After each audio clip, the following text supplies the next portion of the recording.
Today there is dangerous news from the Pokrovsk direction. Here the Russians pushed their breakthrough on the eastern flank in a surprise direction, putting the new Ukrainian Donbas defense line to the northwest in critical danger before it could be manned. With the gap already exploited by the enemy, the Ukrainian command now has a brief window to fix the situation by redeploying its most lethal unit, the Azov Army Corps. After the initial Russian push on the eastern flank, the expectation was that Russian forces would try to repeat their Avdiivka playbook, encircling Pokrovsk from the east through a slow tightening of the flanks. Instead, Russian commanders made a sharper and bolder move, as they identified a thinly held section of the Ukrainian line to the north and rushed it before proper defense and coordination could be established. The push was aimed not only at threatening Pokrovsk, but also at undermining the newly constructed Donbas defense line, a layered system of trenches, fortified points and natural barriers designed to slow attackers until drone operators and mobile reserves could respond. Over several days, Russian forces advanced between Shakove and Dobropilya, using infiltration tactics to seize or contest multiple settlements. Russian troops used the tree lines to infiltrate the settlements, where they began building up forces.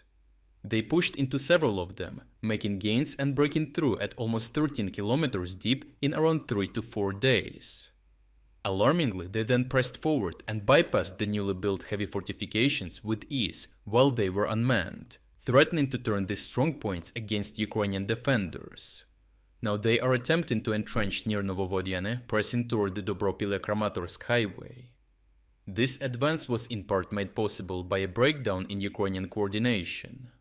Although the armed forces have largely overcome past issues with communication and transparency, in this most critical sector of the front line, the old weakness resurfaced. Commanders from one brigade reported to higher headquarters that the situation was under control, claiming that all enemy forces had been neutralized, even as soldiers on the ground urgently reported ongoing Russian infiltration and force buildup. A shortage of manpower meant that even well-prepared defensive positions were left underdefended, while the integrated response, combining drones, artillery and aviation, failed to be deployed with the speed and cohesion required to stop the enemy advance. Government-linked Russian analysts publicly downplayed the gains, calling them reconnaissance and infiltration operations, not a breakthrough, further playing into the Ukrainian underestimation of the Russian threat. But in reality, once the gap was found, the Russian command sent actual assault forces, not just small sabotage teams. This also reveals a failure of Ukrainian reconnaissance and intelligence, as if drone surveillance here had been sufficiently layered and constant, such movements would likely have been detected and targeted long before they reached such dangerous depth. The urgency of the situation is underscored by a public letter from a prominent Azov Brigade commander to President Zelensky. He warned that once the Russians take control of Ukraine's defensive structures, removing them will be close to impossible. The only viable response is an immediate pincer maneuver to cut off the spearhead from reinforcement, followed by a clearing operation. Yet such a counterattack is risky, as the Russian command almost certainly anticipates it and may be setting a trap. Still, the alternative of letting the Russians dig in further could be far worse, so timing will decide everything. A swift coordinated counteroffensive while the Russians are still consolidating could succeed, but hesitation would all but guarantee long-term loss of the area. As a result of the danger, the Azov Army Corps has now been redeployed to the Pokrovsk sector, indicating the Ukrainian High Command's intent to act decisively, as the stakes extend far beyond Pokrovsk. The Russian gains threaten not just the town, but the broader Donbas defense line and multiple settlements in the Ukrainian-controlled part of the Donetsk region.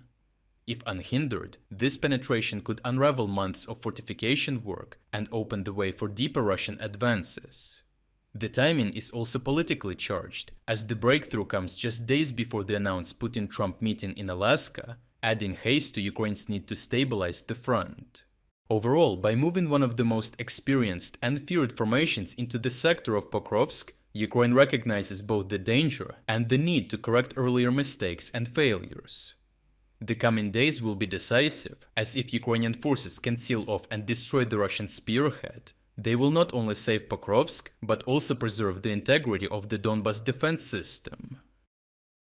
If you are against the invasion of Ukraine and you want to support the work that I am doing, consider subscribing to our own independent news website.